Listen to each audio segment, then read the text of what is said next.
فيديو waxaan ku magacaabay Somaliland cunsurinnimadeeda iyo xumaanta cadowtinimada ay Soomaaliya u hayso waxaan fiirinayay oo ka naaqishayay safiirka Cali Fiqi iyo dad badan iyo Faysal Cali Waraawe iyo dhalinyaro badan oo Somaliland aan arko arin iga yaabiyo maskaxda diiday maantu Soomaaliya masiiba ka dhacday nin walba aqalkii ku noqday okay haddana masiibada waxa dheer inaan maantu nahay globalization oo adduunka dhan ku noolna Soomaaliya haddaan kala saarin reerku raba ha noqdo Samaroon Isaaq Warsangeli harti oo dhan daarood iyo dir waxaan ku noolnahay adduunka oo dhan Ethiopia ku noolnahay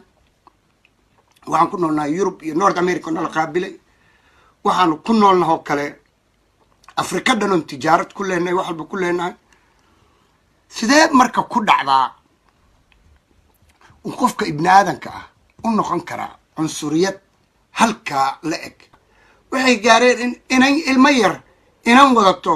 oo Yemen ka soo qaxdo in la yiri waa Soomaaliyad berbere kama degi karto wala xawla wala quwwata illa billah al-ali al-azim ubadkoodina baraha laga soo qaadaa Talyaaniga meel marka dadka dawladnimo sheeganayo ee inan yaro Soomaaliyeed oo inan ilmo yaro Soomaali wadato oo aad isku dhiig tihiin isku luqad tihiin isku diin tihiin xaasidnimada inta la eeg cunsurnimada inta la eeg ee la yiraahdo markabka berbere ka soo degay Soomaali kama degi karto berbera Ethiopia wuu degi karaa Arab wuu degi karaa asif waa ka xumaa waxa kale jiro oo muqaala inantii yareed nimca qaran ee aabeedo buku u timaanaysi waa reer Somaliland Soomaaliya ka shaqeysa aabeedo buku u timid waa la xiray laakiin ma dhicin in nimca qaran Soomaaliya lagu xiro oo la yiraahdo Somaliland tahay maxaa ku keenay ma aysan dhicin in daabshiil la dhaho Somaliland baa tahay maxaa ku keenay ma aysan dhicin in xildhibaanada reer waqooyiga la yiraahdo naga taga Somaliland baa tiin maxaa ni keenay ee dawladdu maangaab noqotay qabiil ku dhaqmato ma aysan dhicin weligeed maantu qarannimo waxa sheegan karo Faysal Cali Waraawe wax soo dhiciyay farmaajo u tagay shirki tagay go'aansaday in uu walaalihii Soomaalidu wax la qaybsan karo uu Somaliland yahay laakiin meeshani humanitarian ka jirin ninkii hadlo la xirayo ninkii Soomaaliya soo qaado la xirayo habartii gorgoro buluug gashato la xirayo tii dirac buluug gashato la xirayo de lama sheegin waxaas ma calankii Hargeysa laga taagaa nin naqday calan Israa'iili ah wala yaabana calanka buluuga beerta xorriyadda laga saaray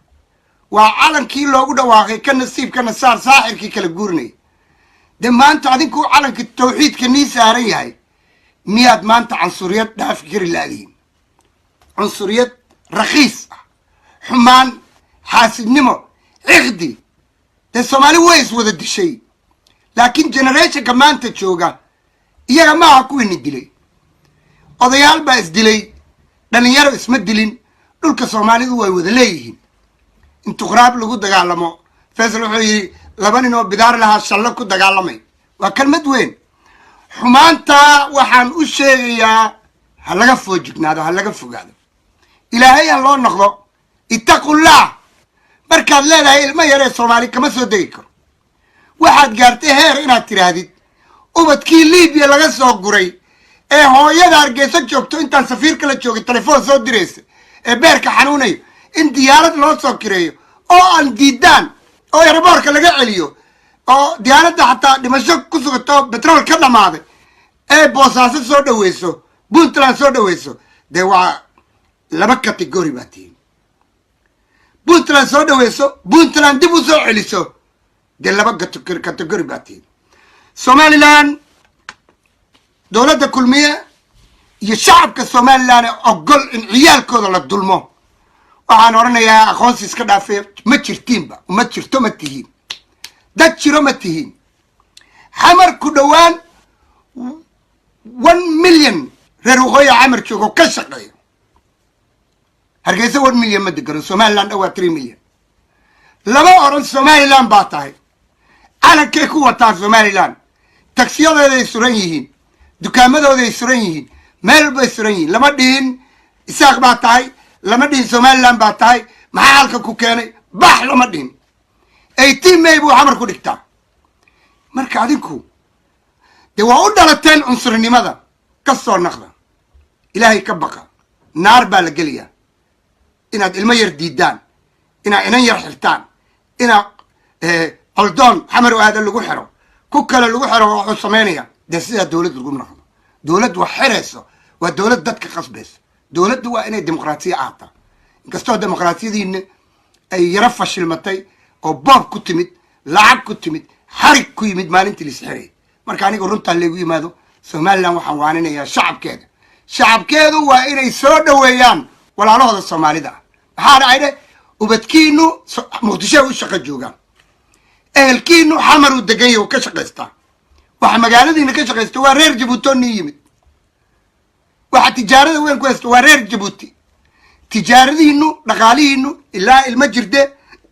dahabshiil kulli muqdishoy jirtaa lama oran